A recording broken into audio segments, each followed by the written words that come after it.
So good evening friends, welcome to Ajo for tech. ठीक है। तो दिलीप भैया कह रहे हैं किसी का सेंटर, क्या अलीगढ़ सेंटर पड़ा है क्या अभी तुम्हारा? अलीगढ़ सेंटर पड़ गया।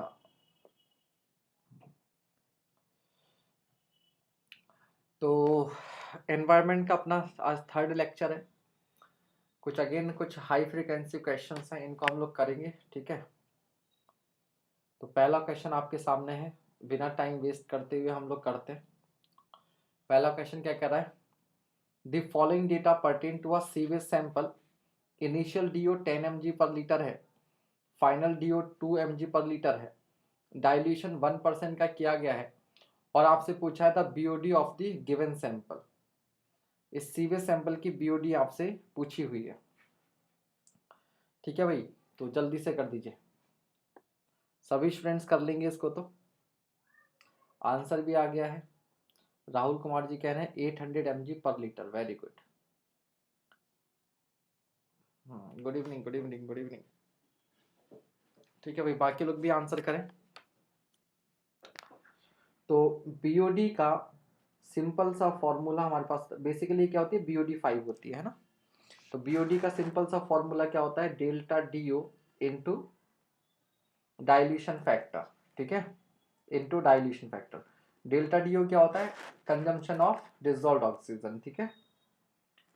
तो इनिशियल डीओ क्योंकि 10 है और फाइनल क्योंकि 2 है, तो 10 माइनस 2 यानी कि 8 का कंजम्पशन हो गया और 1% डाइल्यूशन है। तो मतलब 1 ml को 100 ml बना दिया गया है, तो आपके पास ये कितना हो जाएगा, 100 हो जाएगा। हाँ जी, good evening, good evening, good evening. तो ये आपके पास कितना हो गया, 800। ठीक है, 800 mg per litre is answer. कल सुबह ही करके निकलना है, बढ़िया। Next question. हाँ जी, नमस्कार।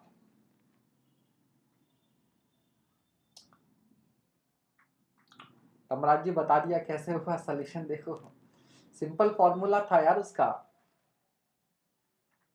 अच्छा,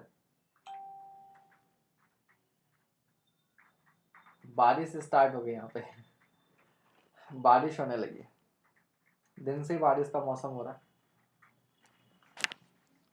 वॉइस बिल्कुल दिक्कत करेगी क्योंकि माइक लगाना भूल गए थे। वॉइस तो दिक्कत करेगी, स्टार्टिंग में बता दिया करो, अब नहीं करेगी वॉइस दिक्कत, अब नहीं कर रही होगी वॉइस दिक्कत। नेक्स्ट क्वेश्चन है, a certain waste has a BOD of 162 mg per litre. तो बीओडी हमें दे रखा है 162 mg per litre. Flow is 1000 cubic metre per day. Discharge आपको दे रखा है 1000 metre cube per day. If the domestic sewage has a BOD of 80 gram per capita. ठीक है, और जो डोमेस्टिक बीओडी आपको दिया हुआ है, डोमेस्टिक बीओडी ये आपको दिया हुआ है 80 gram per capita. Then the population equivalent of the waste would be. आपसे क्या पूछा हुआ है, पॉपुलेशन इक्विवेलेंट पूछा हुआ है।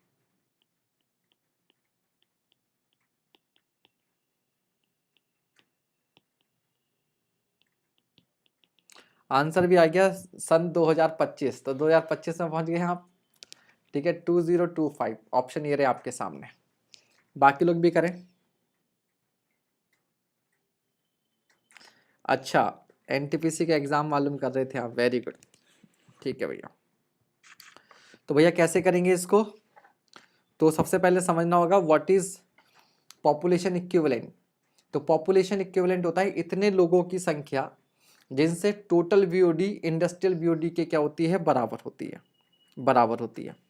तो मान लेते हैं कि n पर्सन, n जो है वो आपके पास पॉपुलेशन इक्विवेलेंट है। ठीक है, तो एक पर्सन से कितनी मिल रही है, 80 gram per capita per day. तो n से कितनी मिलेगी, n इंटू 80 मिलेगी, n इंटू 80 मिलेगी इजिकल्स टू, उधर सीवेज से कितनी मिलेगी, तो 162 mg पर लीटर है, यानी कि 162 ग्राम 1/1000, 162/1000 ग्राम में कन्वर्ट कर दिया। ये कितने से मिल रही है? 1 लीटर से, 1 लीटर से। जबकि डिस्चार्ज कितना है? 1000 मीटर क्यूब। तो 1000 मीटर क्यूब को लीटर में कन्वर्ट करना होगा तो किससे मल्टीप्लाई करेंगे? 1000 से मल्टीप्लाई करेंगे। समझ गए? देखो ये जो क्वांटिटी है, ये क्वांटिटी आपके पास ग्राम में, एक आदमी से कितनी मिल रही है? 80 ग्राम। तो n से कितनी मिलेगी? 80 इंटू एन मिलेगी। हाँ जी, गुड इवनिंग। तो n से कितनी मिलेगी? n into 80। अब इधर ये क्या है? 162 mg है 1 लीटर में, तो 162/1000 क्या हो गया? ग्राम हो गया 1 लीटर में। तो एक दिन में कितना लीटर पानी मिल रहा है? 1000 इंटू 1000। तो इससे भाई साहब ये कैंसिल हो जाएगा और आप लोग n की वैल्यू निकाल लेंगे तो याद आएगा 162 इंटू 1000 और अपॉन 80। तो अगर मैं इसको 160 मान लो तो 2000 के आसपास वैल्यू आएगी, जो कि आपके पास यही ऑप्शन है। तो आंसर क्या हो गया आपका? सी हो गया। ठीक है, चलिए नेक्स्ट क्वेश्चन। नेक्स्ट क्वेश्चन आपके पास है, what is the theoretical oxygen demand? Theoretical oxygen demand पूछिए आपसे 300 mg per litre of glucose solution.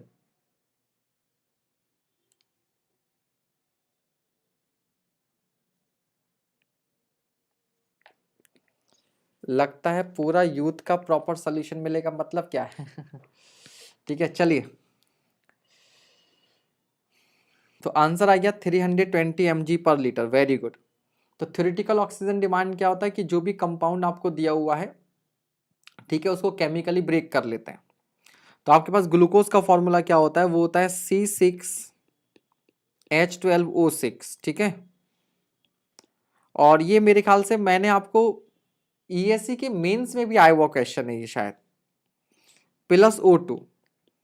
ठीक है, तो ये आपको क्या दे देगा? ये आपको देगा कार्बन डाइऑक्साइड प्लस वाटर।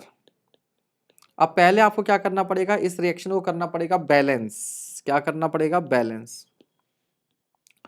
ठीक है भैया, बैलेंस करना पड़ेगा। तो यहाँ पर कितने? 6 कार्बन है तो यहाँ पर 6 आ जाएंगे। हाइड्रोजन बाहर है तो यहाँ पर 6 आ जाएगा। टोटल ऑक्सीजन राइट में हो गई 6 दूनी 12 और 6 18। तो 18 में से 6 चला गया तो ये आ जाएगा 6।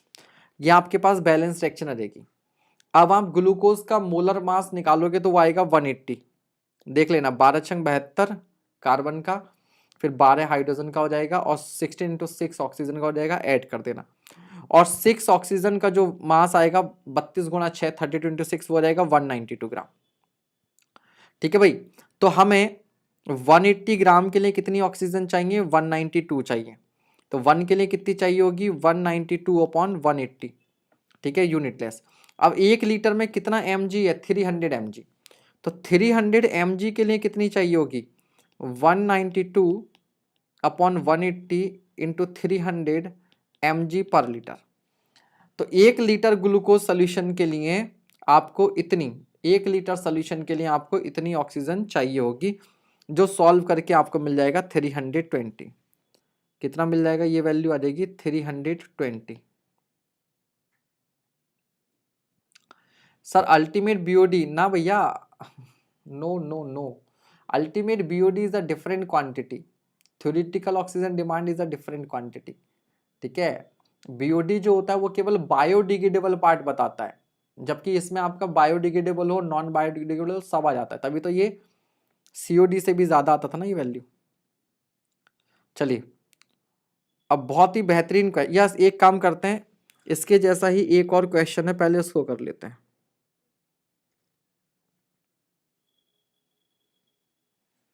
इस क्वेश्चन को कीजिए फटाफट। ये गेट 2020 में 2 नंबर में आया, लास्ट ईयर आया है 2 मार्क्स में।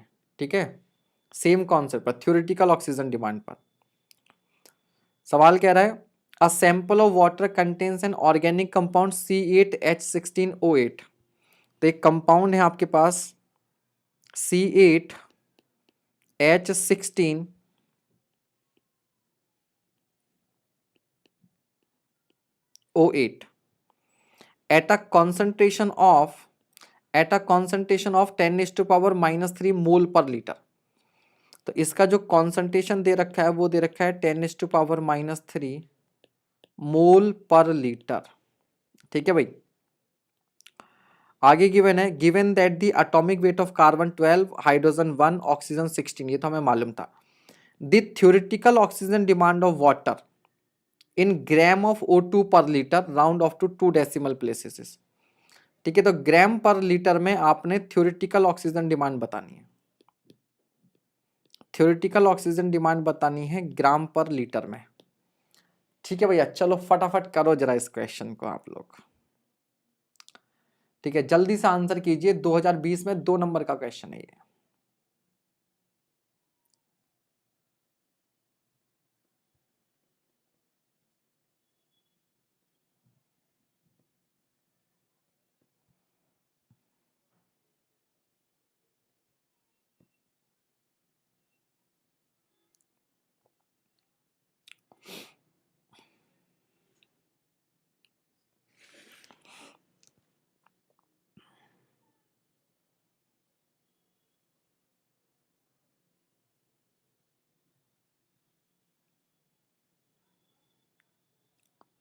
आया किसी का आंसर?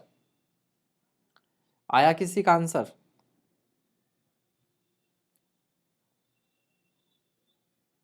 कर रहे हैं या मैं करवा दूं? चलो देखो, ग्राम इक्विवेलेंट से भी सॉल्व हो सकता है, कर दो, कर सकते हो तो कर दो, ग्राम इक्विवेलेंट से भी कर दो। ठीक है, चलो सवाल देखिए। सवाल है आपके पास, इक्वेशन है C8H16O8, और क्या करेंगे, ऑक्सीजन, ऑक्सीजन से रिएक्शन कराएंगे तो ये देगा कार्बन डाइऑक्साइड और प्लस देगा वाटर, प्लस देगा वाटर। मुझे लगा दिलीप कर रहा हो, कभी ज्योतिका जी भी कर सकते हैं। आज शिवम नहीं आया। ठीक है, चलो शिवम अब मुझे लग रहा है सेल्फ स्टडी में लग गया है। चलो ठीक है, शिवम सुधांशु दोनों नहीं आए। ठीक है भाई, अब रिएक्शन को बैलेंस कीजिए पहले। तो यहाँ 8 कार्बन है तो यहाँ पर 8 कार्बन हो जाएगा, यहाँ पर हाइड्रोजन 16 है तो यहाँ पर भी 8 आ जाएगा, 8 दूनी 16। अब राइट में ऑक्सीजन कितने हो गए, 8 दूनी 16 और 8 24, 24 में से 8 ऑक्सीजन चले गए तो 16 बचा, तो यहाँ पर भी 8 आ जाएगा। तो हर जगह 8 8 8 8 8 हो गया। ये रिएक्शन आपकी होगी बैलेंस। अब इसका आप पहले मास, मोलर मास निकालो। तो इसका जो मोलर मास हो जाएगा वो जाएगा 12 × 8 प्लस 16 × 1 प्लस 16 × 8, 16 × 8, और इसको आप सॉल्व कर लेना, ये आ जाएगा 240। कितना हो जाएगा, 240। तो यानी कि इसका जो वेट आ रहा है वो आ रहा है 240 ग्राम मोलर मास टोटल। ऑक्सीजन का कितना हो जाएगा, तो ऑक्सीजन का हो जाएगा आपके पास 32 × 8, ये हो जाएगा 256 ग्राम, 256 ग्राम। अब प्रॉब्लम ये है कि हमें ये नहीं दिया कि 1 लीटर में कितना C8H16O8 है, हमें इसका क्या दिया हुआ है, मोलैरिटी दी हुई है। इसका मतलब ये सवाल कोई नहीं कर पाया अभी तक, इसका मतलब ये सवाल अभी तक कोई नहीं कर पाया। तो पता है ये सवाल बड़ा इजी है, बस अगर आपको एक चीज नहीं मालूम, केवल आपको एक छोटा सा कॉन्सेप्ट नहीं मालूम कि ये जो कॉन्सेंट्रेशन दिया हुआ है 10⁻³ मोल पर लीटर, इसको ग्राम पर लीटर में कैसे कन्वर्ट करें, इसको ग्राम पर लीटर में कैसे कन्वर्ट करें ये आपको नहीं आता। तो यहां पर देखिएगा, relation between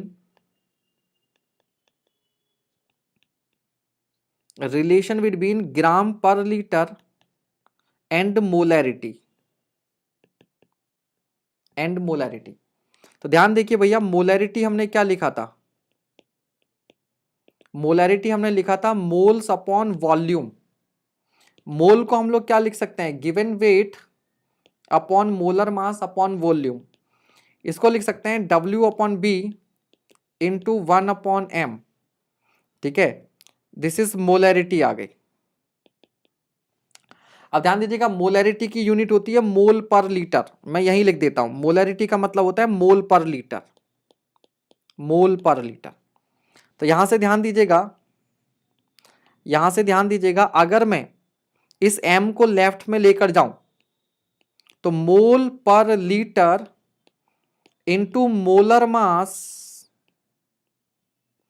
is equals to हो जाएगा ग्राम पर लीटर, क्योंकि ये W क्या है ग्राम में और वॉल्यूम क्या है लीटर में, तो दिस इज ग्राम पर लीटर। यानी कि अगर मैं 1 लीटर पानी लेता हूं, कितना लेता हूं 1 लीटर पानी लेता हूं और मुझे उसके अंदर मोल्स मालूम है, तो ग्राम में कन्वर्ट करने के लिए क्या करना पड़ेगा, उसके मोलर मास से मल्टीप्लाई कर देना पड़ेगा। इसका मतलब ये हो गया कि क्या मैं इस क्वांटिटी को ये लिख सकता हूं, इट इज 10⁻³ इंटू 240 ग्राम पर लीटर, ग्राम पर लीटर। हाँ, गेट के बाद वही होगा, मंडे से आपकी यूथ वाली बुक सॉल्व होनी स्टार्ट होगी। फिलहाल AEJE एग्जाम पर फोकस करेंगे, मंडे से नया बैच आपका स्टार्ट होगा, सेम टाइम यही रहेगा 7 to 8 में। और सबसे पहले उसमें या तो सोम या सॉइल मैकेनिक्स इसमें से कुछ स्टार्ट करेंगे, बता देंगे। तो ये आपके पास हो गया। इसका मतलब क्या हो गया, what is this, this is weight of C8H16O8 in 1 litre. यही तो हो गया ग्राम पर लीटर का मतलब, यही तो हो गया ग्राम पर लीटर का मतलब, तो ये आपको मालूम चल गया। ठीक है, तो यहां पर बस इतना सा कॉन्सेप्ट लगना था। तो अब मैं यहां पर क्या कर सकता हूं, अब मैं ये कह सकता हूं कि 240 ग्राम के लिए ऑक्सीजन कितनी चाहिए, 256 ग्राम। तो 1 ग्राम के लिए कितनी चाहिए होगी सर, 256/240। तो 1 लीटर में कितना C8H16 है सर, 10⁻³ इंटू 240। ठीक है, तो ये कितना हो गया आपके पास, 240 इंटू 10⁻³ इसके लिए कितना चाहिए होगा, 256/240 इंटू 240 इंटू 10⁻³ तो याद आएगा 256 इंटू 10⁻³ ग्राम, ग्राम में ये आ गया। ठीक है, तो ये आ गया आपके पास 0.256 ग्राम पर लीटर, बिकॉज आप 1 लीटर की बात कर रहे थे, 1 लीटर की बात कर रहे थे। ठीक है भाई, तो दिस इज योर आंसर। जल्दी बताइए समझ में आया कि नहीं आया। तो 2 नंबर मिल गया आपको, आंसर इज 0.256। तो कॉन्सेप्ट क्या लग रहा था, कॉन्सेप्ट इतना था कि यहां पर C8H16O8 का सीधे सीधे मास नहीं मालूम था, वेट नहीं मालूम था, इसकी मोलैरिटी मालूम थी। तो हमने पहले क्या, यानी कि अगर मैं इक्वेशन तो मैंने लिख दी थ्योरेटिकल ऑक्सीजन डिमांड की, कि ये 240 ग्राम होगा, ये 256 होगा, तो 240 ग्राम के लिए मुझे कितना चाहिए, 256 ग्राम ऑक्सीजन चाहिए, 256 ग्राम ऑक्सीजन चाहिए। ठीक है, इसको हमने कर दिया। और यहां से हम लोग सॉल्व कर लेंगे, लेकिन इसका वेट W नहीं मालूम जिसके लिए निकालना है। तो हमने सीखा सबसे पहले कि ग्राम पर लीटर को मोलैरिटी में या मोलैरिटी को ग्राम पर लीटर में कैसे कन्वर्ट करते हैं। तो मोलैरिटी हो गया मोल अपॉन वॉल्यूम, मोल होता है given mass upon molar mass upon volume, इसको लिख लिया W/V इंटू 1/m। मोलैरिटी मतलब मोल पर लीटर, W/V मतलब ग्राम पर लीटर। ठीक है, तो W/V के लिए ये m इधर आ जाएगा, तो ग्राम पर लीटर बराबर होगा मोल पर लीटर इंटू मोलर मास। उल्टा भी कर सकते हैं, मोल पर लीटर बराबर ग्राम पर लीटर अपॉन मोलर मास, दोनों रिलेशन वाइस वर्सा यूज कर सकते हैं। हाँ बिल्कुल दिलीप, अब तुमने सही पकड़ लिया कि मोल पर लीटर को ग्राम पर लीटर बनाने के लिए मॉलिक्यूलर वेट से मल्टीप्लाई करते हैं, बिल्कुल बस यही बस करना था। और ये करते ही मुझे क्या मालूम चल गया, इसका वेट मालूम चल गया सोल्यूशन में 10⁻³ इंटू 240। तो इतने ग्राम के लिए इतना चाहिए, तो इतने के लिए कितना चाहिए होगा, सॉल्व कर दिया, यही हमारा क्वेश्चन था, यही हमारा क्वेश्चन था। ठीक है, इसी बात के 2 नंबर थे। अब बहुत बेहतरीन क्वेश्चन, और हो सकता है एग्जाम में आपको इस बार गेट के इस कॉन्सेप्ट पर बेस्ड क्वेश्चन मिल जाए, मोस्ट प्रोबेबली ऐसा मुझे फील आ रहा है, क्योंकि इस कॉन्सेप्ट पर कई बार क्वेश्चन पूछा गया, बट पिछले 2-3 साल से नहीं पूछा गया, मतलब अब आने वाला फ्रीक्वेंसी में। ठीक है, चलिए सवाल पढ़ते हैं, सवाल क्या है। तो पहले क्वेश्चन पढ़ लेते हैं, पहले क्वेश्चन पढ़ लेते हैं, बाकी बाद में देखेंगे। कह रहा है chlorine gas 8 mg per litre SCl2,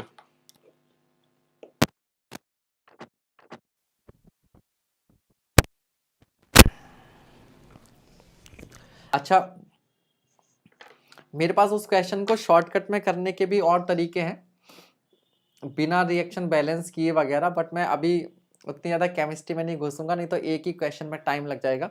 बहुत सारे तरीके होते हैं, जो PUAC लगा सकते हैं, प्रिंसिपल ऑफ एटॉमिक कंजर्वेशन, ठीक है। तो बहुत सारे तरीके होते हैं, फिलहाल हम नहीं करेंगे, डायरेक्टली यहीं आ जाएगा, ठीक है।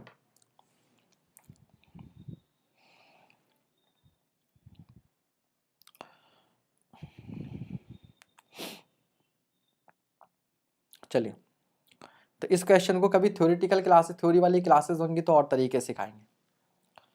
Now, chlorine gas 8 mg per liter as Cl2 was added to a drinking water sample. If the free chlorine residual and pH was measured to be 2 mg per liter as Cl2 and 7.5. इसका मतलब क्या, पहले देख लेते हैं। हमने क्या किया, 8 mg पर लीटर Cl2 को पानी में डाला, तो उसमें से क्या हो गया, 6 mg पर लीटर तो क्या हो गई, वेस्ट हो गई पैथोजेंस वगैरह को मारने में। 2 mg per litre residual chlorine जो है वो बची रह जा रही है, कितना, 2 mg पर लीटर, लेकिन किसकी फॉर्म में, ठीक है।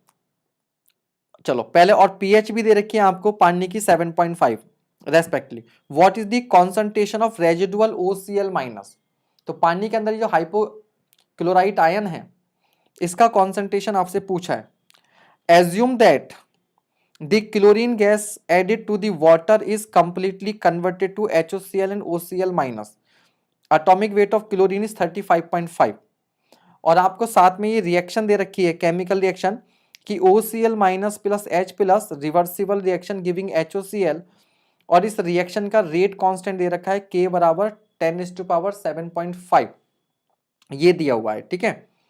तो मैं पहले आपको अच्छे से क्वेश्चन समझा देता हूं, तब हम लोग आगे बढ़ेंगे। क्वेश्चन ये है कि आपके पास एक पानी का सैंपल था, आपके पास एक पानी का सैंपल था, इस सैंपल के अंदर हमने 8 mg पर लीटर Cl2 डाली, इसमें आपके पास 2 mg पर लीटर क्लोरीन है Cl2, ठीक है, ये रेजिडुअल है, ये बच गई, 2 mg पर लीटर Cl2 जो है वो बच गई। और ये जो Cl2 है ये है in the form of HOCl and OCl minus, पानी के साथ रिएक्शन करके HOCl बनाती है और HOCl टूटकर H प्लस और OCl माइनस देता है। रिएक्शन उत्क्रमणीय अभिक्रिया है, रिवर्सिबल रिएक्शन है, इसलिए HOCl और OCl माइनस दोनों रहेंगे। पीएच रेंज भी आपको मालूम थी 5 to 7, हालांकि उसकी हमें यहाँ पर जरूरत नहीं है। और साथ ही साथ इस पानी की पीएच भी आपको दे रखी है, पीएच आपको दे रखा है 7.5, और हमसे पूछा हुआ है कि ये जो OCl माइनस है इसका कॉन्सेंट्रेशन कितना होगा, इसका कॉन्सेंट्रेशन कितना होगा ये हमसे पूछा है, जबकि हमें एक केमिकल रिएक्शन दी हुई है। This chemical reaction is OCl minus plus H plus reversible HOCl, और इसका K दिया है 10⁻7.5, ठीक है। अब हमें इस प्रॉब्लम को करना है सॉल्व, ठीक है। तो कर पाएंगे, कर पाएंगे, चलो तो तुम्हें कक्षा 12 की थोड़ी सी केमिस्ट्री याद दिलाएं।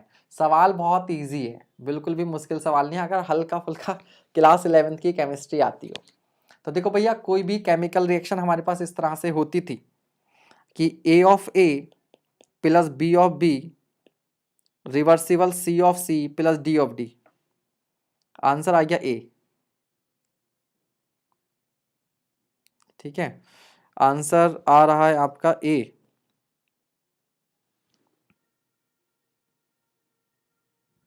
देखता हूं दिलीप आपका आंसर सही है क्या।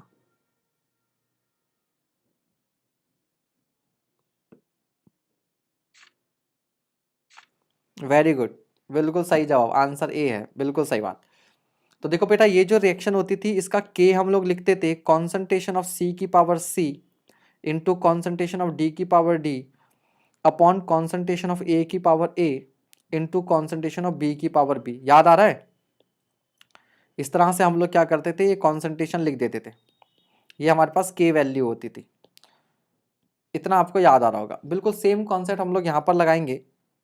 तो जब हम लोग इसका K लिखेंगे तो K वैल्यू क्या हो जाएगी, concentration of HOCl upon concentration of OCl minus into concentration of H plus. अब K वैल्यू मुझे दी हुई है 10⁻7.5 इज इक्वल्स टू, ठीक है, इज इक्वल्स टू।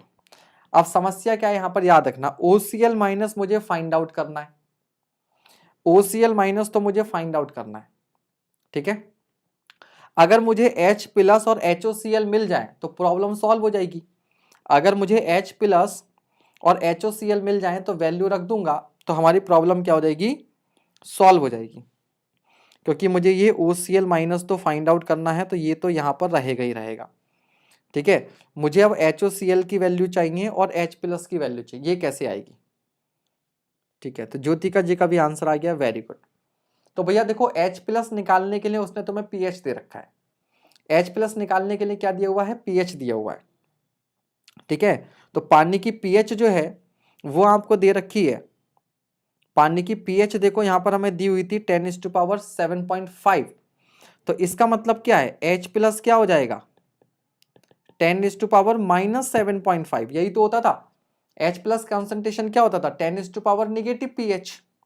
तो यहाँ पर आपके पास H प्लस का जो कॉन्सेंट्रेशन है, चूंकि pH इज इक्वल्स टू दे रखा है 7.5 is equals to negative log of concentration of H plus, इसका मतलब हो जाएगा concentration of H plus is equals to 10⁻⁻7.5। तो चलिए भैया ये वैल्यू भी यहाँ पर आ गई 10⁻7.5। अब रह गया HOCl, अब रह गया HOCl कैसे फाइंड आउट करें। तो यहाँ पर एक पॉइंट, आप लोगों ने सवाल सॉल्व कर लिया होगा, बट यहाँ पर एक बात याद रख लेना, आप लोगों ने क्या क्या होगा कि sir concentration of HOCl plus concentration of OCl minus is equals to दे रखा है कॉन्सेंट्रेशन ऑफ Cl2, यही तो दे रखा है। याद रखिएगा इस तरह से कभी भी हम लोग सीधे मोलैरिटी को ऐड नहीं कर सकते, कभी भी इस तरह से मोलैरिटी को ऐड नहीं कर सकते। याद रखना हमेशा हम लोग ग्राम इक्विवेलेंट को तो ऐड कर सकते हैं बट मोलैरिटी को कभी ऐड नहीं कर सकते। फिर सर यहां कैसे ऐड कर दिया, यहां ऐसे ऐड कर दिया क्योंकि इन सभी का n फैक्टर 1 है, इन सभी का n फैक्टर 1 है। क्लोरीन जो है वो Cl2 से क्लोराइड में जाता है -1 में, -1 में। तो इसलिए आप लोग क्या कर सकते हैं, यहां पर इनके कॉन्सेंट्रेशन को डायरेक्टली ऐड कर सकते हैं। तो यहां से मेरे पास अगर मैं इस यहां से अगर मैं HOCl की वैल्यू निकालूं तो HOCl की वैल्यू जो आएगी वो आ जाएगी और Cl2 concentration of Cl2 minus concentration of OCl minus. अब देखते हैं क्या हमें Cl2 का कॉन्सेंट्रेशन वाले में, याद रखिएगा दीज आर दी मोलैरिटीज। जब हम लोग K वैल्यू लिखते हैं तो वहां पर मोलैरिटी होती है। तो मुझे Cl2 का जो कॉन्सेंट्रेशन दिया हुआ है वो 2 mg पर लीटर दिया हुआ है, यानी कि जो Cl2 दिया हुआ है, यानी कि मुझे जो क्लोरीन दिया हुआ है ये 2 mg पर लीटर दिया हुआ है, जबकि मुझे चाहिए मोल पर लीटर में। तो मैंने अभी पिछले सवाल में एक रिलेशन बताया था आपको कि ग्राम पर लीटर को अगर मोल पर लीटर में कन्वर्ट करना है तो क्या करेंगे, मोलर मास से डिवाइड करेंगे, मोलर मास से डिवाइड करेंगे। देखिए यही रिलेशन यहां भी काम आएगा।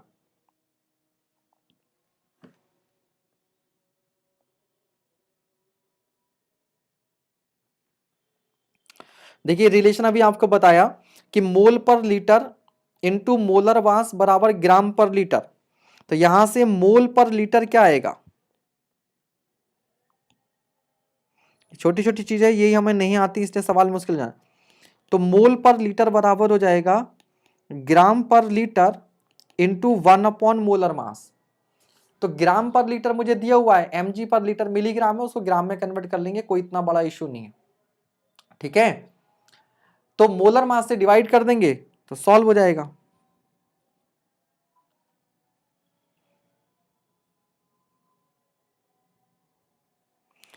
ठीक है भाई, तो ये कितना है 2 इंटू 2 mg यानी कि 2 इंटू 10⁻³ ग्राम, और Cl2 35.5 का डबल कितना हो जाएगा 71, तो 71 इसको आप सॉल्व कर लेना, आपके पास क्या रहेगा, क्लोरीन का कॉन्सेंट्रेशन आ जाएगा, या आपके पास क्या रहेगा, क्लोरीन का कॉन्सेंट्रेशन आ जाएगा।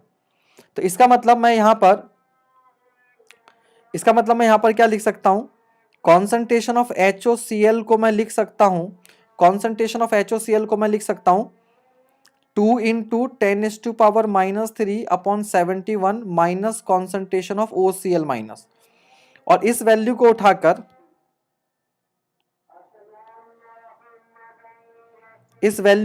हमने कहां रखना है, यहां रखना है,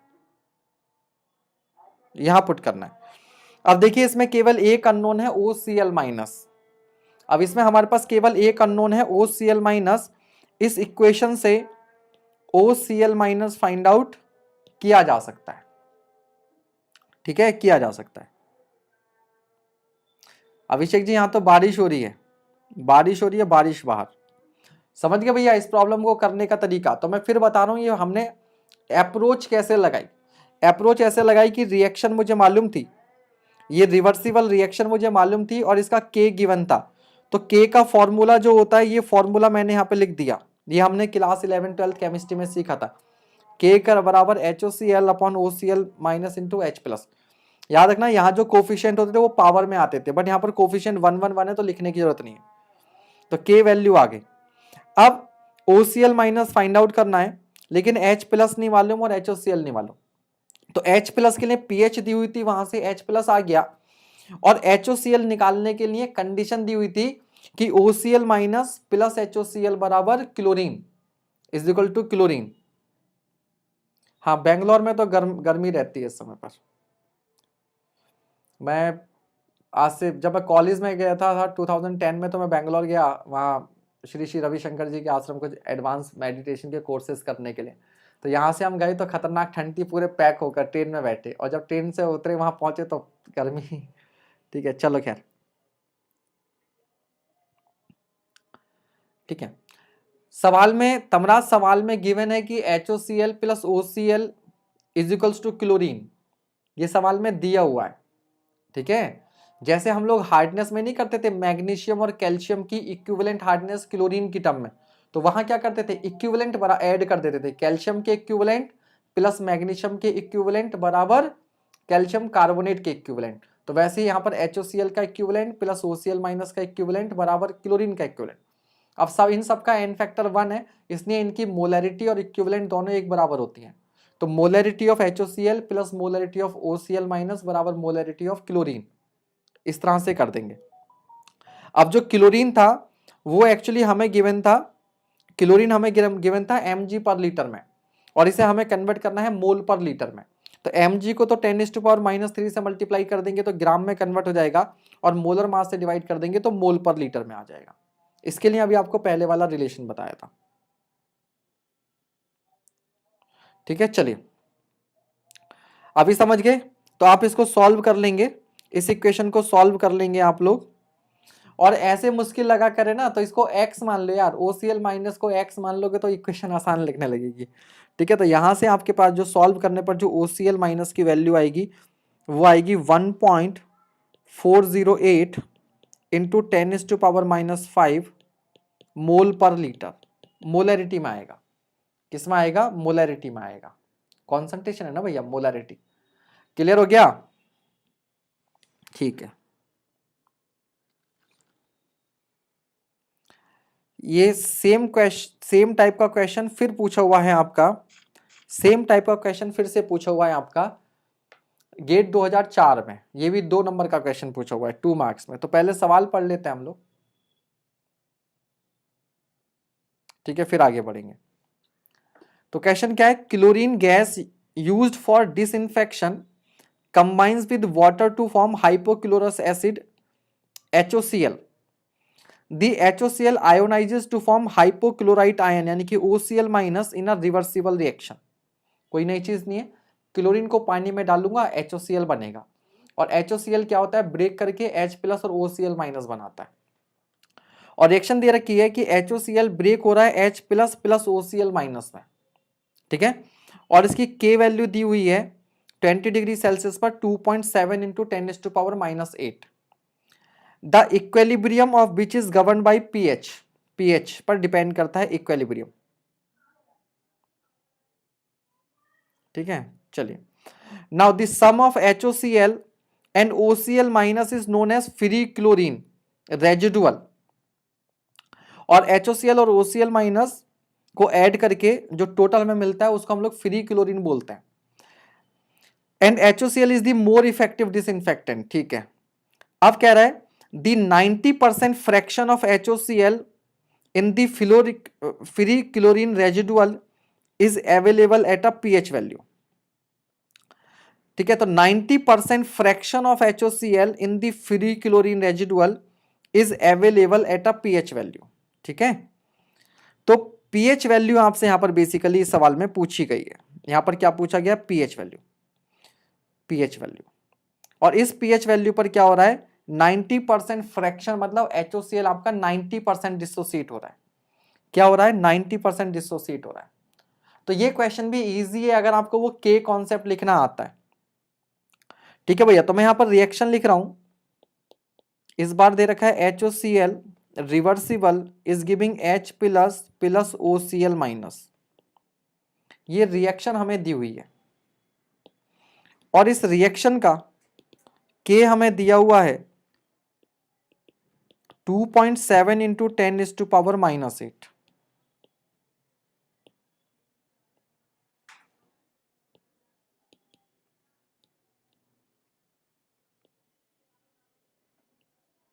ये हमें दिया हुआ है। ठीक है, और 90% डिसोसिएशन बोल रखा है, 90%।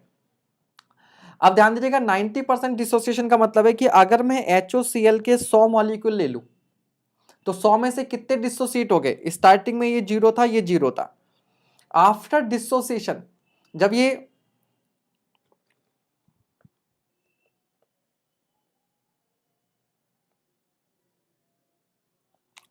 90% fraction of HOCl,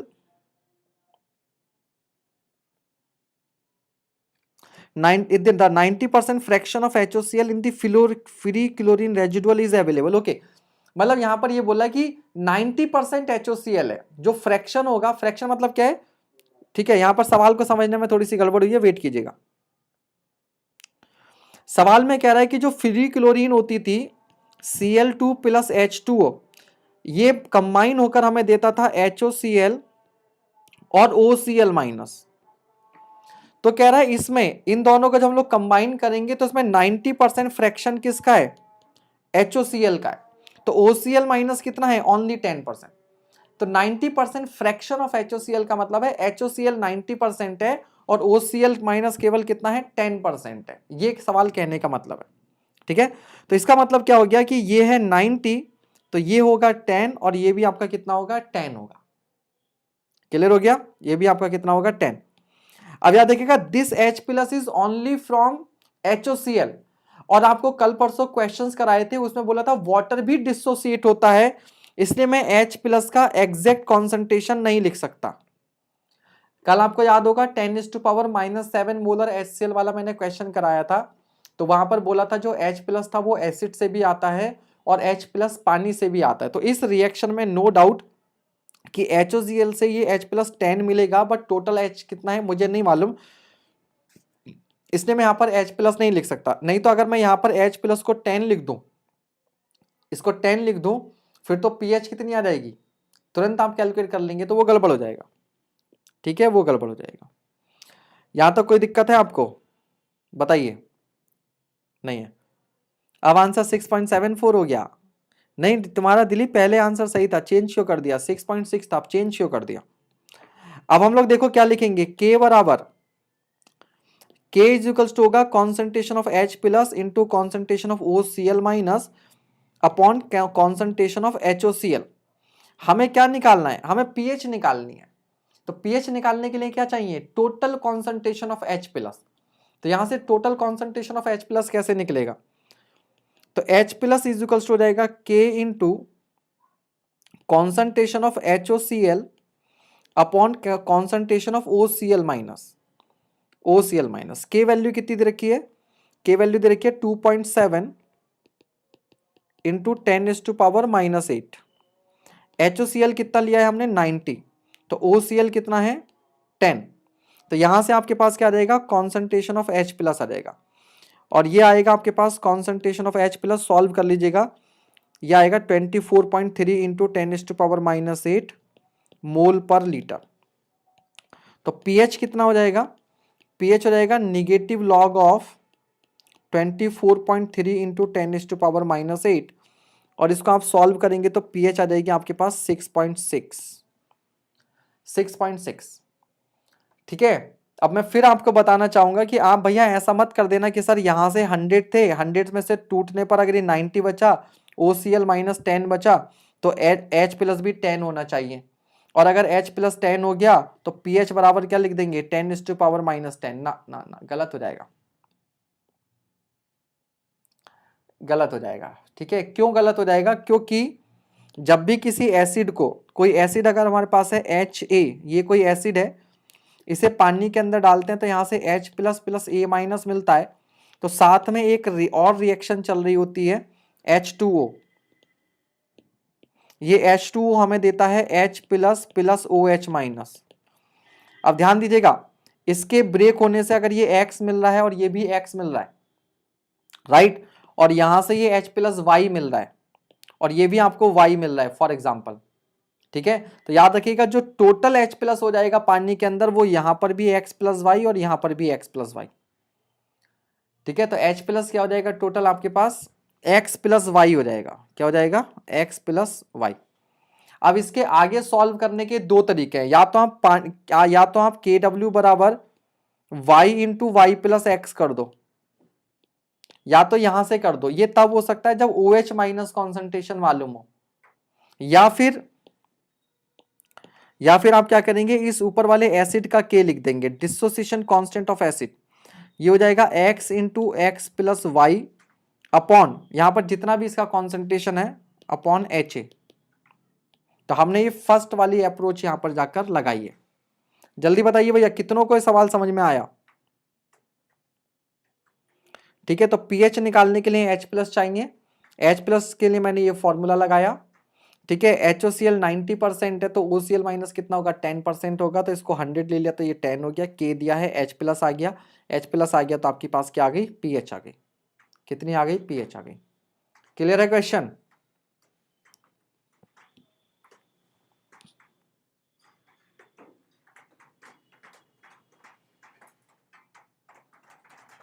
next question बहुत ही इजी है आपके लिए।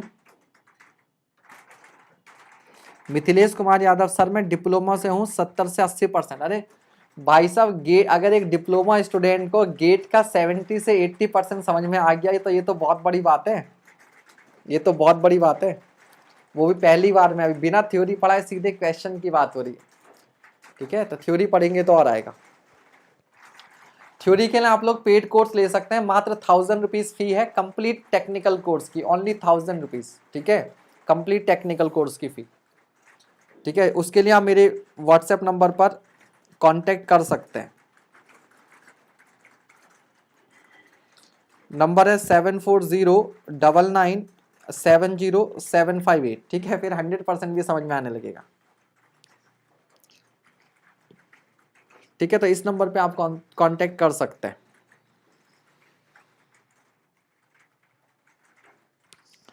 Now for a waste water sample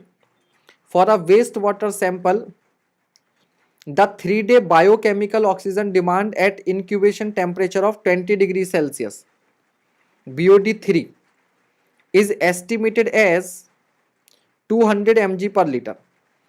तो आपको दे रखा है BOD3 at 20 डिग्री सेल्सियस बराबर 200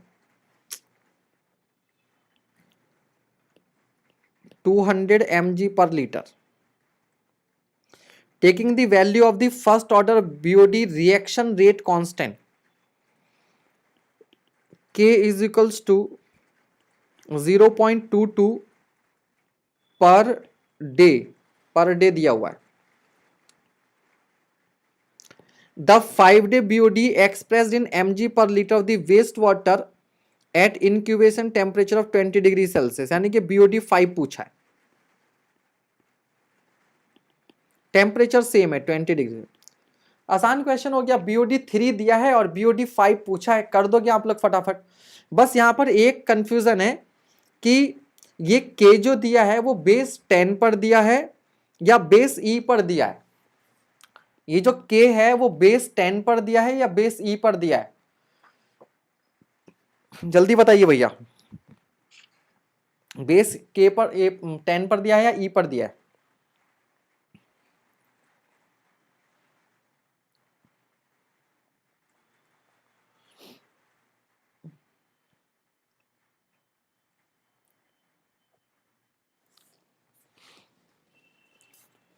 टू 35.67। तनिष्का जी गड़बड़ हो गई, मुझे लग रहा है शायद आपने यही गलती की होगी कि K को आपको नहीं समझ में आया कि आपने बेस 10 लेना है या बेस E लेना है। जल्दी से बताइए भैया, बेस 10 लेंगे या बेस E लेंगे? बाकी किसी का आंसर आया? बेस E पर कर रहा हूं। तनिष्का जी ने शायद बेस 10 पर किया होगा, इसलिए आंसर गलत आया।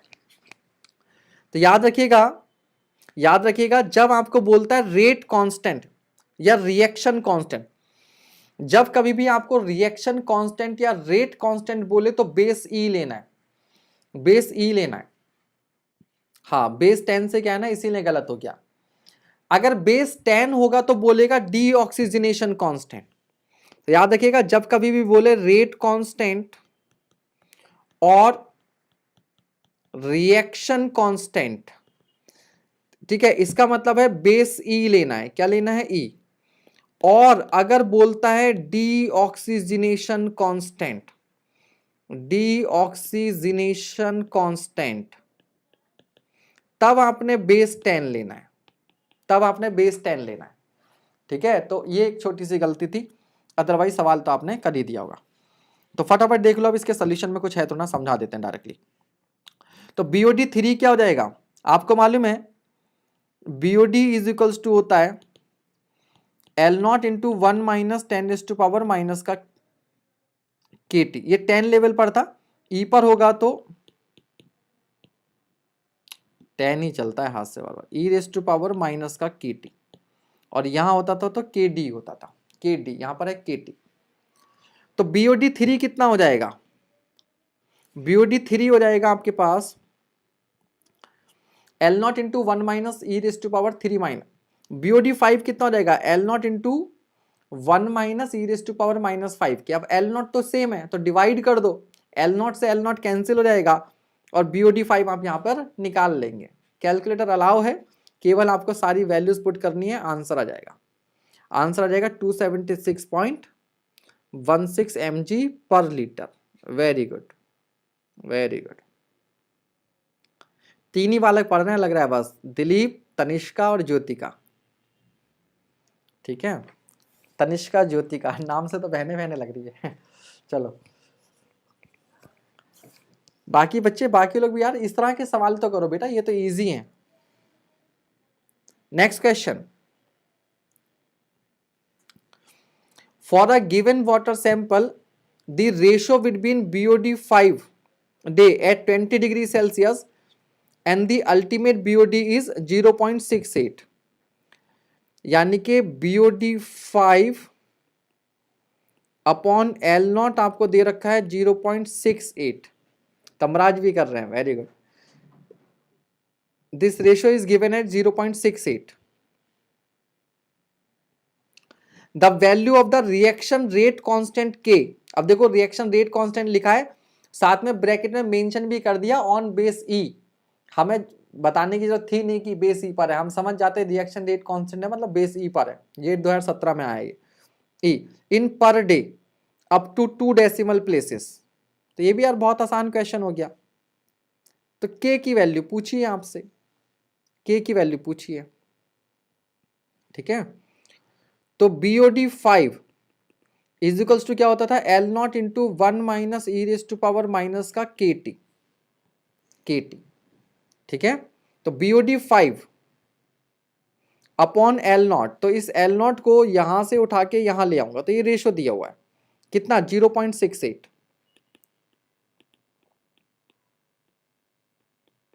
और टाइम कितना हो जाएगा? 5 रख देंगे और यहां से K की वैल्यू रहेगी 0.2279 यानी कि 0.23, बिल्कुल सही जवाब, बिल्कुल सही जवाब आपका। के की वैल्यू आ रहेगी 0.2279 मतलब 0.23। Very good. Next question. तो आप देख रहे हैं बीओडी पर भी लगभग हर साल, अब ये 2018 का क्वेश्चन है, लगभग हर साल क्वेश्चन एग्जाम में आपके आए हुए हैं, ठीक है, बहुत बढ़िया क्वेश्चन है भी। The ultimate BOD L naught of a wastewater sample is estimated as 87% of COD। तो हमसे कह रहा है कि किसी वेस्ट वाटर सैंपल की जो अल्टीमेट बीओडी है वो कितनी है, 87%। 87% मतलब 0.87 ऑफ सीओडी, ये हमें दे रखा है। ओके, आगे कहता था COD of this waste water is 300 mg per litre, और सीओडी हमें कितना दे रखा है, 300 mg पर लीटर दे रखा है। तो यहां से सीधे सीधे हमारे पास क्या आ जाएगा, बीओडी अल्टीमेट आ जाएगा। Okay, considering first order BOD rate constant K, again देखो रेट कांस्टेंट बोला, ब्रैकेट में लिख दिया natural log, is equal to 0.23 per day, ठीक है। तो के की वैल्यू दे रखी है 0.23 पर डे। याद रखिएगा जब टेम्परेचर मेंशन नहीं होता किस टेम्परेचर पर है, तो एज्यूम कर लेते हैं एट 20 डिग्री सेल्सियस। जब गिवन नहीं होता कि टेम्परेचर कितना है तो एज्यूम कर लेते हैं 20 डिग्री सेल्सियस पर है, ठीक है, क्योंकि हमें बोला considering first order BOD reaction rate constant के use natural log is equal to 0.23 per day, and temperature coefficient theta बराबर दे रखा है 1.047, तो थीटा 1.047,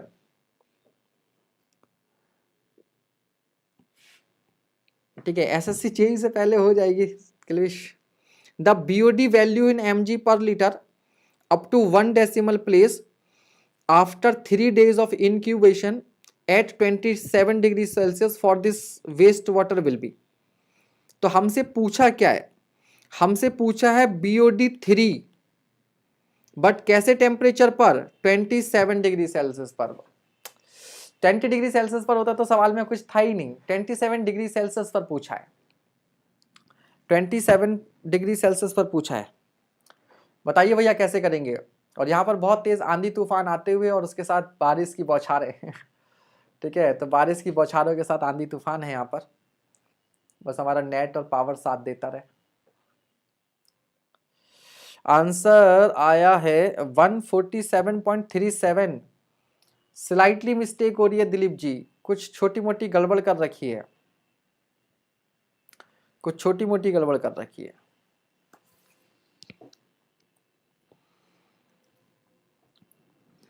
तो देखिए भैया बीओडी इज इक्वल्स टू, अभी फॉर्मूला बताया था आपको, बीओडी बराबर होता है 160.16, बिल्कुल सही Tanishka ji, 1 minus E raise to power minus का के इंटू टी।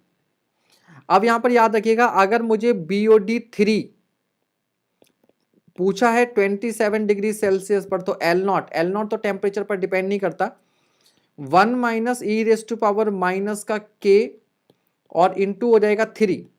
लेकिन भैया यहां पर ये जो के चाहिए होगा ना, ये भी एट 27 डिग्री सेल्सियस ही होना चाहिए, 27 डिग्री सेल्सियस ही होना चाहिए। तो ये कैसे निकलेगा, तो याद रखिएगा के किसी भी टेम्परेचर टी पर अगर हमें निकालना होता है के टी, तो ये हो जाता है के 20 डिग्री सेल्सियस इंटू थीटा की पावर टी माइनस 20, थीटा की पावर टी माइनस 20। इस कॉन्सेप्ट को समझ लेना।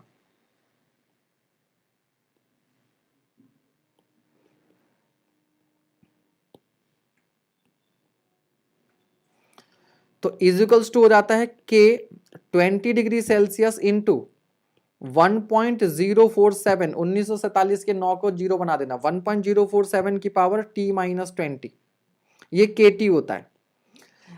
जब तक ये टेम्परेचर कोफिशिएंट दिया ना हो वैल्यू 1.047 होती है, बट गेट के क्वेश्चंस में ये वैल्यू चेंज कर करके दे रखी है, कभी 1.047, कभी कुछ, तो कोई बात नहीं, हम समझ जाएंगे वेरिएशन फैक्टर क्या है।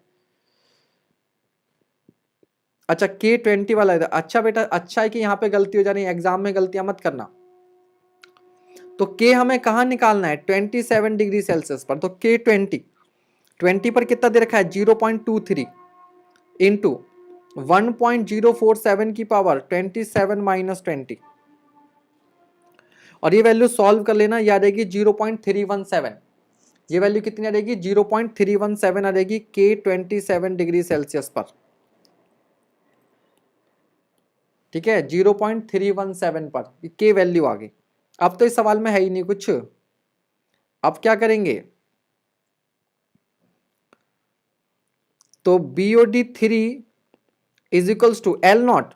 अब L0 के लिए क्या कर रखा है उसने, L0 हमें सीधे सीधे नहीं दिया है, इसमें भी डामा काट रखा है।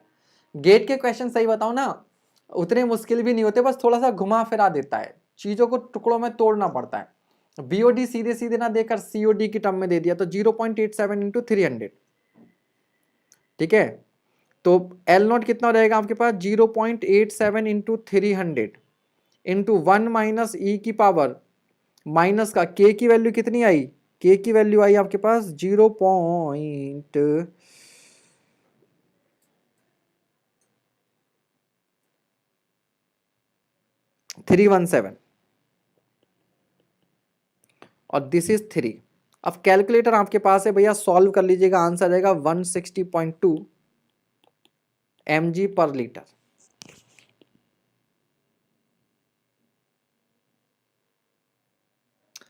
सर जी राजस्थान पॉल्यूशन कंट्रोल बोर्ड के लिए न्यूमेरिकल कहाँ से लगाएं, यार उसमें तो बस एनवायरमेंट है ना, यूथ पब्लिकेशन की बुक मैंने बता रखी है आपको, वही ले लीजिए, उसमें सारा एनवायरमेंट के न्यूमेरिकल कर डालिए, मोर देन इनफ हो जाएगा। थ्योरी के लिए आप जो एनवायरमेंट इंजीनियरिंग पढ़ते हो वो तो पढ़ो ही पढ़ो, साथ में मे डीजिए IAS मास्टर की इंजीनियरिंग सर्विसेज प्री के लिए भी एनवायरमेंट की बुकलेट आती है, वो भी आप ले सकते हो। और राजस्थान में यार कई सारे ब्रांड हैं, कोचिंग इंस्टीट्यूट्स हैं वहाँ के लोकल, जो इस एग्जाम के लिए मटेरियल प्रोवाइड करते हैं, आप उसको भी फॉलो कर सकते हो, आप उसको भी फॉलो कर सकते हो, ठीक है। चलिए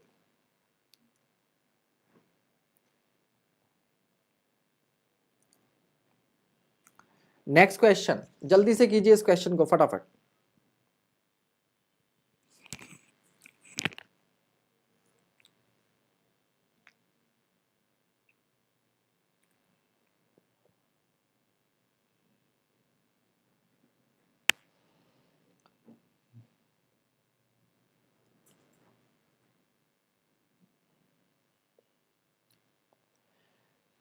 नहीं, यूथ की जो AE वाली बुक है जिसमें एनवायरमेंट इंजीनियरिंग के क्वेश्चंस हैं, अगर उनकी खाली कोई एनवायरमेंट की बुक आती है तो वो भी देख सकते हो आप, क्योंकि उसमें वो लोग क्या करते हैं, उनका जो स्पेशलाइजेशन है वो है कि इंडिया में जितने भी एग्जाम्स हैं इधर उधर के सबके क्वेश्चन रख देते हैं, तो उससे बाहर क्वेश्चन कहाँ जाएगा, है ना, तो आप वो कर सकते हो। अगर एनवायरमेंट वाली बुक आती है उनकी कोई तो वो देख लो, अदरवाइज जिसमें सारे सब्जेक्ट है, आपका जो सेकंड पार्ट होगा, 2 पार्ट है ना AE की बुक के उनके, तो जो सेकंड वाला पार्ट होगा उसमें एनवायरमेंट के क्वेश्चंस होंगे, वो कर लो। SSC JE के भी देख सकते हो एनवायरमेंट के क्वेश्चन, SSC JE में आए हुए, वहां से भी काफी हेल्प हो जाएगी। और इन सब चक्करों में ना पढ़ के सबसे बढ़िया है राजस्थान की कोई लोकल कोचिंग हो, वो जरूर इस पर कोई ना कोई मटेरियल बुक वगैरह प्रोवाइड करते होंगे, वो कोई बुक ले लो और उसको कर डालो, क्योंकि आपका फेब में ही शायद एग्जाम है ना, फरवरी में ही है, 20-25 दिन है, तो इधर उधर का करने का टाइम नहीं रहेगा, वहाँ से आप ले लो, सिंगल सोर्स मिल जाएगा। और लोकल कोचिंग का वहाँ का मालूम रहता है, और राजस्थान के कई सारे ब्रांड्स हैं, एक इंजीनियर्स एकेडमी, पता नहीं राजस्थान का कहाँ है, इंजीनियर्स प्राइड है शायद वहाँ पर एक, तो इनके देखो आप जरा क्या है। इस सवाल को कीजिए भाई जल्दी से। If the BOD3 of a wastewater sample is 75 mg per liter and reaction rate constant K base E is 0.345 per day, तो BOD3 आपको दे रखा है 75 mg per litre and reaction constant K दे रखा है आपको 0.345, और बेस किस पर, E पर। फिर आगे कह रहा था the amount of BOD remaining in the given sample after 10 days, ठीक है, आफ्टर 10 days बीओडी रिमेनिंग बताओ कितना होगा। विनम्र खरे जी नमस्ते। बीओडी अल्टीमेट आ गया आपका 116.32 116.32 mg per litre.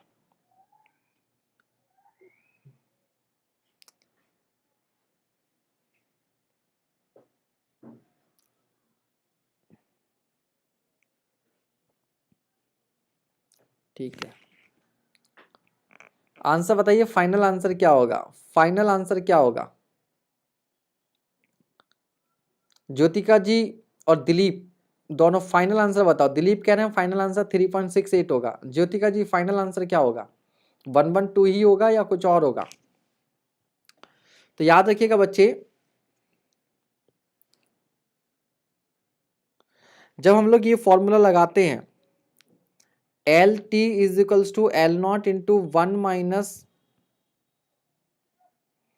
E raise to power minus का के टी, तो ये जो बीओडी होती है it is BOD consumed, it is BOD consumed, it is BOD consumed. BOD remaining जो होती है, बीओडी रिमेनिंग वो होती है L naught minus L T, L naught minus L T. तो अगर आप इस फॉर्मूले से कैलकुलेट करेंगे एल टेन बराबर L naught into 1 minus E raise to power minus का के टी, तो यहां से आपके पास जो एल टेन आएगा वो आएगा 10 दिन में कितनी बीओडी कंज्यूम होगी। तो 10 दिन पर बची हुई रिमेनिंग बीओडी कितनी होगी, तो एल नॉट में से एल टेन को माइनस करेंगे। अब ये निकलेगा कैसे, एल नॉट तो गिवन नहीं है, तो आप अगेन जो हमने एल थ्री बराबर पढ़ा था L naught into 1 minus E raise to power minus का 3 के, इस तरह का एक क्वेश्चन ऑलरेडी हम लोगों ने कर रखा है। ठीक है, इस तरह का हम लोगों ने एक क्वेश्चन कर रखा है। एल थ्री आपको गिवन है, एल नॉट से एल नॉट कैंसिल हो जाएगा और यहाँ पर ये टी की जगह 10 आ जाएगा, तो माइनस का 10 के की वैल्यू भी आपको दे रखी है, यहाँ से आप एल 10 निकाल लोगे। लेकिन एल नॉट तो फिर भी निकालना ही पड़ेगा, तो बेहतर है आप पहले एल नॉट ही निकाल लो, क्योंकि एल नॉट तो हमें फिर भी निकालना पड़ेगा। तो आपको 3 डेज की वीओडी शायद दी हुई है, तो एल थ्री बराबर L naught into 1 minus E raise to power minus का 3 के, यहाँ से पहले एल नॉट निकाल लो, क्या निकाल लो, एल नॉट। फिर निकालो एल टेन बराबर L naught into 1 minus E raise to power minus का 10 के, एल 10 आ जाएगा और फिर क्या कर लेंगे, रिमेनिंग बीओडी के लिए एल नॉट में से एल 10 को माइनस कर देंगे। ठीक है, तो सोल्यूशन देख लो फटाफट इसका। तो BOD after any time T is given by ये रहता है, बीओडी थ्री आपको दे रखी है, के आपको दे रखा है, बीओडी थ्री का फॉर्मूला लगा देंगे 75 बराबर L naught 1 minus E raise to power minus का 0.345 इंटू 3, यहाँ से एल नॉट आ जाएगा 116 जो आपका बिल्कुल सही आ रहा था। तो बीओडी आफ्टर 10 डेज एल 10 कितना रहेगा, L naught into 1 minus E raise to power minus का 10 के, एल नॉट की वैल्यू यहाँ पे रख दी, सारी वैल्यूज रख दी, आपके पास एल 10 आ गया 112.63, 112.63। तो अमाउंट ऑफ बीओडी रिमेनिंग कितना हो जाएगा, एल नॉट में से एल 10 को क्या कर देंगे, माइनस कर देंगे, आंसर देगा 3.69 mg पर लीटर।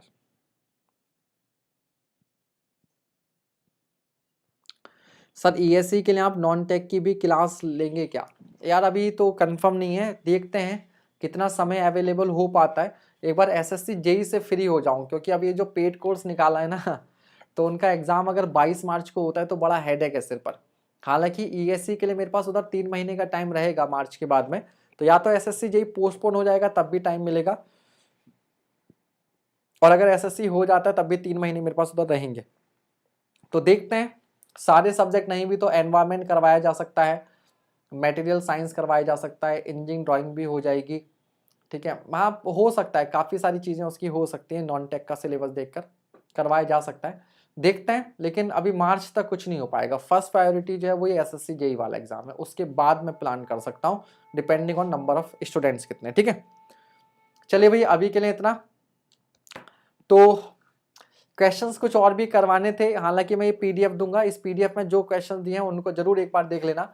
एक वो रिवर और सीवेज की मिक्सिंग वाले क्वेश्चन यार जरूर देख के जाना आप लोग। रिवर और सीवेज जब मिक्स होते हैं एक जगह पर और फिर बीओडी और डीओ के जो कॉन्सेप्ट लगते हैं C1Q1 plus C2Q2 upon Q1 plus Q2 वाले, ठीक है। और रिवर में किसी डिस्टेंस पर जाकर कितनी बीओडी बच जाएगी, कितना डीओ बच जाएगा। हालांकि कन्वेंशनल में मैंने ऐसे क्वेश्चंस करवा रखे हैं आपको, ठीक है।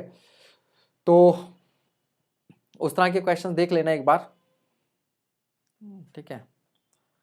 नॉन टेक की वजह से सिलेक्शन नहीं हो पाता है हाँ, नॉन टेक थोड़ा सा अनप्रडिक्टेबल तो है, लेकिन सभी के लिए। चलो तो बच्चे अभी के लिए इतना ही, 9 बजे फिर क्योंकि क्लास है, ठीक है, तो छोड़ना पड़ेगा।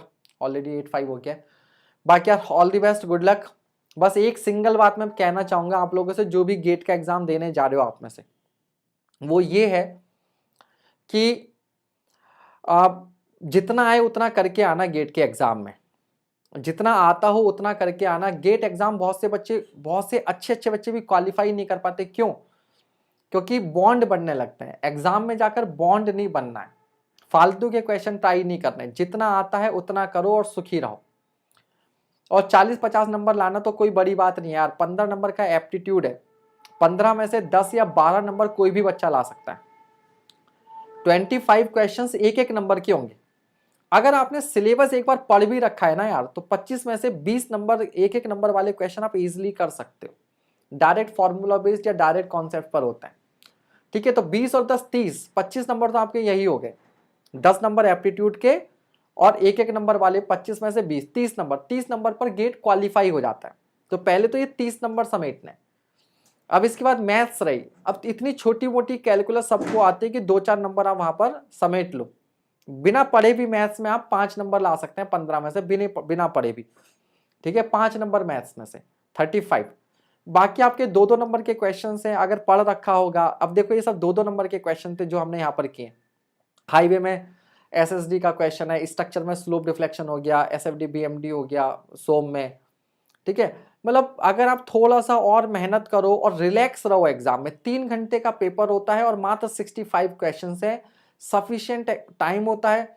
अगर आप रिलैक्स रहकर आराम से करो क्वेश्चंस को, तो बड़े आराम से 50-60 नंबर लाए जा सकते हैं, बशर्ते आपको सारे फॉर्मूले याद हो, आपने एक बार प्रीवियस ईयर क्वेश्चंस कर रखे हो या थोड़ा सा थ्योरी को पढ़ रखा हो, तो आपको दिक्कत नहीं होगी। अमित कुमार सर, मैंने कल से ही यह बैच ज्वाइन किया है। अमित, आपने पेड बैच ज्वाइन किया है या ये वाला बैच ज्वाइन किया? क्योंकि ये तो फ्री बैच था और इसकी आज आखिरी क्लास थी, ये खत्म हो गया। अब मंडे से शाम को 7 बजे हम लोग AEJE के क्वेश्चंस करेंगे, ठीक है। AEJE के क्वेश्चन करेंगे। अविनाश सिंह, ऐसी अभी कोई इंफॉर्मेशन नहीं है। दिलीप सिंह, ESC प्री का बैच में यार मैक्सिमम थ्योरी तो मैं SSC JEE वाले में ही करवा रहा हूँ। ESC का क्रैश कोर्स लाया जा सकता है। और अभी आप जिनको भी ESC जिनका टारगेट है, वो अभी ये वाला बैच ही ज्वाइन कर लो आप लोग टेक्निकल के लिए, और बाद में क्रैश कोर्स लाकर एक्स्ट्रा टॉपिक अलग से करवा दी जाएंगे। तो 70-80% सिलेबस तो आपका इसी में हो जाएगा, है ना। आपने तो कर ही रखा है पेड बैच वाला ज्वाइन, तो 70-80% इसमें हो जाएगा, बाद में क्रैश कोर्स ले आएंगे, हो जाएगा कंप्लीट, ठीक है। चलिए फिर once again all the best. पहले से बहुत ज्यादा एक्सपेक्टेशंस लेकर मत जाना, जैसे SSC JEE में हुआ था आपके साथ। पहले से सोच कर गए थे 140 नंबर लाएंगे, 130 लाएंगे, पिछली बार कट ऑफ इतना था। पहले से सोच के मत जाइएगा, केवल एग्जाम देकर आइए। जितना आपको आता है उतना अच्छे से करके जाइए। इजी होगा तो अटेम्प्ट आपका ज्यादा होगा, डिफिकल्ट होगा तो अटेम्प्ट आपका कम होगा। लेकिन at the same time attempt ज्यादा होगा, इजी पेपर होगा तो कट ऑफ हाई जाएगा, डिफिकल्ट पेपर होगा, अटेम्प्ट कम होगा तो कट ऑफ भी लोअर साइड में जाएगा, ठीक है। तो जितना आता है उतना करके आइए एटलीस्ट गेट में, या तुक्केबाजी काम नहीं करेगी, ठीक है। पहले एप्टी करें कि टेक्निकल, जो आपको आता है वो पहले करें, जो आपको आता है वो पहले करें। और एप्टीट्यूड को आराम से आधे घंटे का टाइम दें, हड़बड़ाहट में ना करें, ठीक है। टाइम मोर देन सफिशिएंट होता है, ठीक है। एंजाइटी नहीं फील करना। हाँ, पेड बैच ज्वाइन किया है ना अमित कुमार, तो आप रात वाली क्लास कीजिए ना 9 बजे वाली, और दिन में जो 12 बजे क्लास होती है वहां आपका बेसिक से चल रहा है, ठीक है। और बाकी पुराने लेक्चर्स के लिंक मैंने आपको शेयर किए होंगे, ठीक है। चलिए फिर अभी के लिए इतना ही। Thank you all.